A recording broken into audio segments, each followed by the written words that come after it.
Kata tori berarti tari dan jene berarti air. Sehingga kata tori jene berarti dari air. Di zaman dahulu kala, air laut di daerah pantai naik dan membawa gadis cantik bernama Torijene dengan rambut panjangnya, pakaian putihnya, dan sebuah perahunya. Dikala air sudah mulai surut, terdamparlah perahu Torijene di sebuah gunung yang dinamakan masyarakat Mamasa Gunung Kabusaan.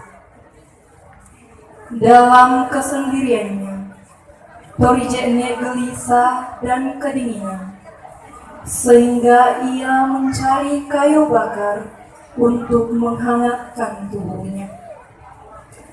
Dari asap yang muncul dari pembakaran Torijene inilah yang menjadi cikal bakal awal pertemuannya dengan nenek Pongka Padang. Selain itu, dalam tari ini juga memuat tentang bagaimana wanita-wanita Mamasa untuk saling menopang satu dengan yang lain. Jadilah saksi dari tari kreasi Nenek Torijene pada malam ini.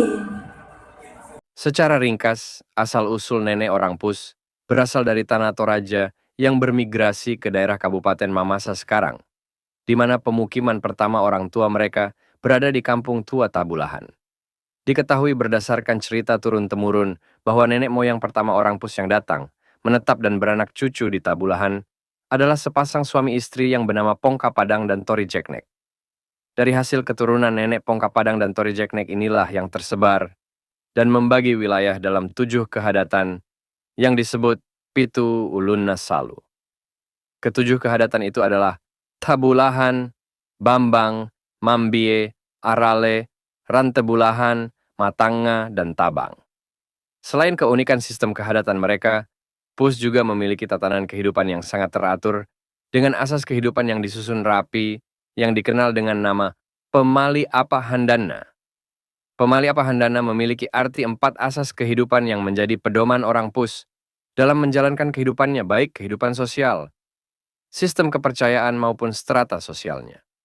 Pemali Apahandana mengatur tatanan kehidupan masyarakat Pus dalam 1 tahun berjalan dan diulang lagi pada tahun berikutnya. Terus diulang, berputar dalam siklus kehidupan yang tertata dengan rapi.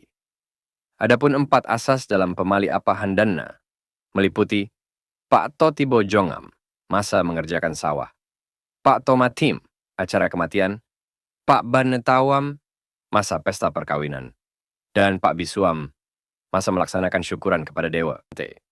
Sulukan kada nenek, balatanana pitu, ulunna salu karua bakbana minanga. Artinya wilayah ini adalah batas tanah wilayah Kondospata.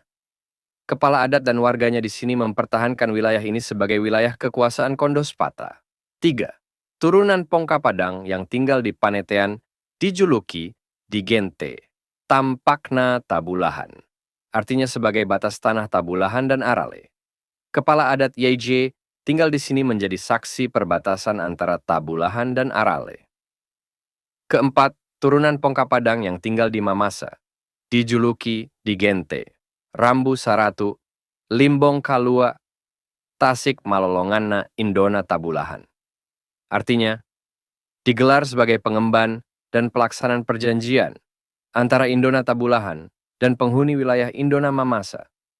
Tanah wilayah Lembang Mamasa wajib dikunjungi Indona Tabulahan dengan memperoleh hasil garapan tanah, seperti padi atau hasil pertanian lainnya, untuk dibawa ke Indona Tabulahan, supaya penghuni Waigji hidup di lembah Yage subur ini, hidup makmur, sejahtera, serta mendapat berkat upah dalam kehidupan mereka.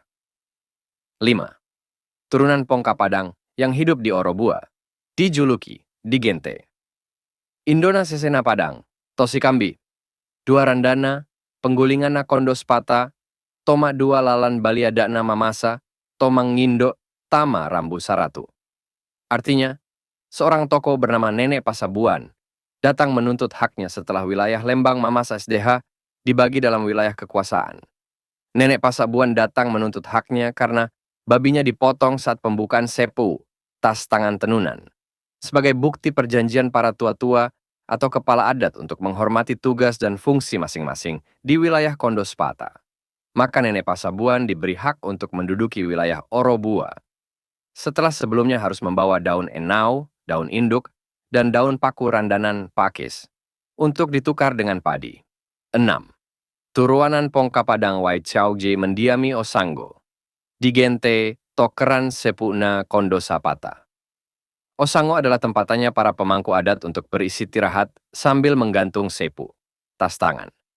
Osango juga sebagai tempat untuk menyimpan perjanjian di Lembang Mamasa, berupa benda bukti perjanjian, dan Osango adalah sebagai bukti ikrar kesetiaan terhadap perjanjian para pemangku adat di wilayah Pitu Ulun Nasalu. 7. Turuanan Pongka Padang Ais Deyongyi mendiami Malabo, Digente Tanduk Kalua Palasa Marosona Kondosapata. Anak cucu Pongka Padang Yogji mendiami wilayah ini, terkenal dengan keberaniannya bertarung, sangat kuat dan pintar mengatur strategi perang. Keberanian mereka diibaratkan sebagai seekor kerbau petarung Yije gagah berani, mempunyai tanduk Yije kuat dan lebar, serta otot Yige kokoh. Untuk itu, pemangku adat Yege mendiami wilayah ini diberi jabatan sebagai panglima perang jika ada Yege mencoba mengganggu atau mengacau di wilayah Kondosapata. Sampai saat ini, anak-anak Yege ada di Malabo masih terkenal keberaniannya dan sangat disegani di wilayah Kondosapata. 8. Turuanan Pongka Padang yang ada di Tawalian. Digente Tandaliana Padang. Saat pembagian wilayah, warga dan pemangku adat di sini tidak sempat diberikan haknya, karena kabarnya datang terlambat. Tapi saat mau diambil keputusan dalam pembagian wilayah, mereka ditunjukkan wilayah di sebelah timur, Tandalian. Dalam bahasa Mamasa disebut Tawalian Tawa, jatah, lian, di seberang. Atau jatah di seberang, atau Tawalian. Perlu diketahui bahwa leluhur orang Tawalian berasal dari Pasokoran, bahagian Balanipa bernama Patoni atau PUA Toni, disadur dari buku Dr. Arianus Mandadung. Dalam buku Dr. Arianus Mandadung WJ, saya jadikan referensi dalam tulisan ini. Pua Toni meninggalkan daerahnya di Pasokoran Balanipa, karena di sana sering terjadi konflik perselisihan. Lalu ia datang ke Tawalian untuk mencari kehidupan baru Yegi lebih tentram, aman, dan damai. Pua Toni meninggalkan Pasokoran bersama beberapa saudaranya, diantaranya Pua Lilin, Pua Dakda, Pua Gasa, Pua Tete, atau mereka dikenal DGN 4 serangkai, 4 bersaudara. Dalam perjalanan mereka, tibalah di sebuah gunung, dan mereka sepakat untuk berpencar mencari wilayah masing-masing. Pua Toni memasuki wilayah Tawalian, lalu minta izin kepada pemangku adat bernama Detumanan, cucu Pungka Padang. Oleh pemangku adat Detumanan, Pua Toni diberi izin tinggal di wilayah ini. Oleh karena Pua Toni datang agak terlambat setelah pembagian wilayah, oleh kebijakan pemangku adat Detumanan, Pua Toni diberi wilayah SBB. Tawalian sebelah sana, terdiri dari Salu Mandal, Salu Bue, Tanete Lamba, sampai di wilayah Sesena Padang. Kebijakan pemberian wilayah kekuasaan ini diambil nenek,